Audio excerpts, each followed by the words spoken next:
매일 성경과 함께하는 오늘의 큐티 시간입니다.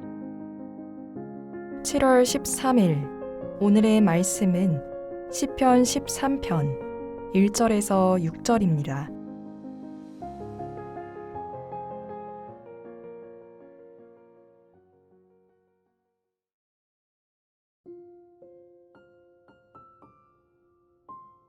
여호와여, 어느 때까지니이까?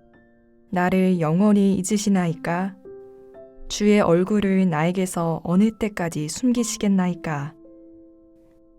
나의 영혼이 번민하고 종일토록 마음에 근심하기를 어느 때까지 하오며, 내 원수가 나를 치며 자랑하기를 어느 때까지 하리이까?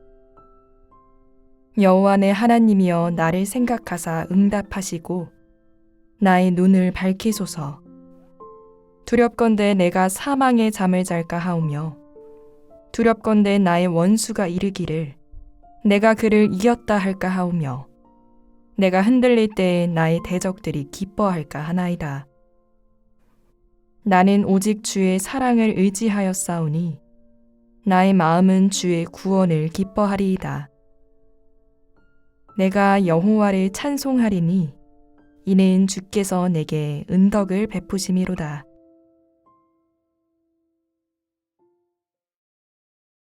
매일 성경 독자 여러분, 반갑습니다. 7월 13일 월요일에 함께 묵상할 말씀은 시편 13편입니다. 본문의 내용입니다. 다윗에게 고난 자체보다 더 견디기 힘든 것은 하나님의 침묵입니다. 눈앞의 어려움보다 끝이 보이지 않는 기다림이 다윗을 더욱 힘들게 합니다. 그래서 다윗은 어느 때까지입니까? 라고 거듭 하나님께 묻습니다. 시편 13편에서는 이 질문이 4번이나 반복됩니다. 그만큼 다윗의 고통이 깊고 길었다라는 뜻입니다. 다윗은 자신의 번민과 근심이 언제까지 계속될지, 원수들이 의기양양해하는 모습을 언제까지 바라봐야 하는지 탄식합니다. 다윗을 가장 괴롭게 하는 것은 하나님께서 자신을 잊으신 것처럼 느껴진다라는 사실입니다. 그래서 다윗은 주께서 나를 영원히 잊으시나이까라고 부르짖으며 왜 하나님께서 얼굴을 숨기신 것 같은 침묵 가운데 계시는지 답답해합니다. 구약에서 하나님의 얼굴은 은혜와 보호, 임재를 의미하는데 지금 다윗은 그 얼굴이 가려진 것처럼 느껴집니다.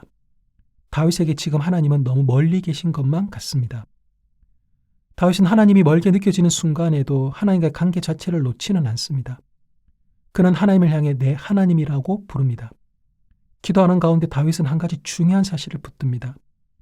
자신이 처한 상황과 그로 인해 밀려오는 감정과는 별개로 하나님은 여전히 변함없이 자신의 하나님이시라는 사실입니다. 비록 지금 하나님께서 얼굴을 가리신 것처럼 느껴지고 그 느낌이 너무도 생생하고 사실적으로 다가온다 해도 그 감정보다 더 중요하고 분명한 진실은 하나님께서 언제나 다윗의 하나님이라는 사실입니다. 1절과 2절에서 끝없이 내리막길을 걷던 다윗의 영적 상태는 3절과 4절에서 하나님의 이름을 부르며 멈춰서기 시작합니다. 다윗은 내 눈을 밝히소서라고 기도하며 자신이 사망의 잠에 빠질까 두려워합니다. 사망의 잠은 단순히 육체적인 죽음만을 의미하지 않습니다. 하나님의 침묵과 부재가 너무 길게 느껴진 나머지 영혼이 지쳐버리고 하나님의 살아계심을 의심하며 그분을 향한 기대와 소망을 놓쳐버린 채 영적으로 무기력하게 잠들어 있는 상태를 가리킵니다. 사망의 잠이 눈을 밝혀주십시오라는 간구와 함께 등장하는 것을 보면 사망의 잠은 상황과 감정, 두려움과 걱정에 가려 하나님이 보이지 않게 되고 결국 하나님을 신뢰하지 못하는 상태라고 할 수 있습니다. 다윗이 두려워한 것은 원수에게 패하는 것이 아닙니다. 진짜 두려움은 하나님을 향한 믿음이 흔들리고 무너지는 것입니다. 그래서 다윗은 절망 중에도 하나님께 부르짖으며 사망의 잠에 빠지지 않도록 자신을 붙들어 달라고 간구합니다. 내리막길을 걷다가 멈춰선 다윗의 영혼은 이제 오르막을 향해 나아가기 시작합니다. 다윗이 눈을 밝혀주십시오라고 드렸던 기도가 응답이 됩니다. 그의 눈은 다시 하나님을, 하나님의 사랑과 구원을, 그리고 베푸시는 은혜를 보게 되었습니다. 그 결과 다윗의 입에서 반복되던 어느 때까지입니까? 라는 탄식은 사라지고 대신 찬송이 흘러나오기 시작합니다. 5절은 중요한 전환점입니다. 개역개정에서는 드러나지 않지만 히브리어 원문 5절 맨 앞에는 접속사가 있습니다. 세번역은 이를 살려 그러나 나는 한결같은 사랑을 의지합니다라고 번역했습니다. 5절에 그러나는 매우 중요합니다. 현실은 여전히 어둡고 답답하지만 다윗은 그럼에도 불구하고 하나님을 신뢰하겠다라는 믿음의 결단을 내리기 때문입니다. 회복된 것은 상황이 아니라 다윗의 믿음입니다. 회복된 믿음 안에서 다윗은 자신을 향한 하나님의 사랑과 구원 그리고 은혜를 다시 바라보게 됩니다. 상황과 감정에 가려 보이지 않던 하나님이 다시 보이기 시작한 것입니다. 비록 이번 일이 언제 어떻게 해결될지는 아직 알 수 없지만 다윗은 하나님께서 자신을 사랑하신다라는 사실과 끝내 자신을 구원하실 것이라는 사실을 다시 붙들게 됩니다. 오늘 본문에서 하나님은 어떤 분이십니까? 우리를 잊지도 않으시고 우리 앞에서 얼굴을 가리지도 않으시고 모든 순간과 상황 속에서 사랑하시고 구원하시며 은혜를 베푸시는 분이십니다.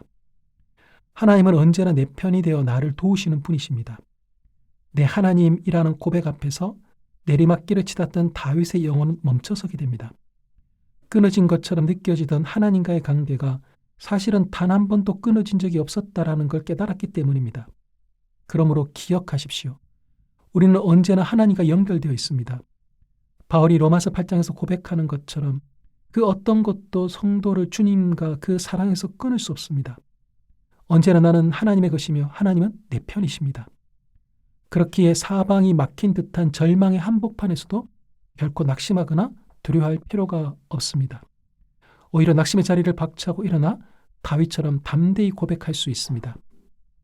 그러나 나는 오직 주의 사랑을 의지하였사오니 나의 마음은 주의 구원을 기뻐하리이다. 내가 여호와를 찬송하리니 이는 주께서 내게 은덕을 베푸심이로다. 오늘 본문이 우리에게 주시는 교훈은 무엇입니까? 다윗은 끝까지 기도를 포기하지 않았습니다. 다윗은 죽음 직전과 같은 절망 속에서도 하나님께 부르짖기를 멈추지 않습니다. 하나님의 침묵 때문에 괴로워하면서도 바로 그 침묵의 하나님께 계속해서 기도합니다. 그렇게 기도의 자리를 지키는 다윗에게 반전이 찾아옵니다. 흐려져 있던 영적인 눈이 열려 변함없는 하나님의 사랑을 직시하게 되고 가슴 깊은 곳에서 터져나오던 탄식은 어느새 찬송으로 바뀌게 됩니다. 어떤 거대한 상황도 그 어떠한 잔인한 원수도 하나님보다 클 수 없습니다. 지금 우리 눈앞에는 문제만 보입니까? 아니면 모든 문제보다 크신 하나님이 선명히 보이십니까? 지금 우리 입에는 원망과 탄식이 고여 있습니까? 아니면 신실하신 하나님을 향한 찬송이 흘러나오고 있습니까?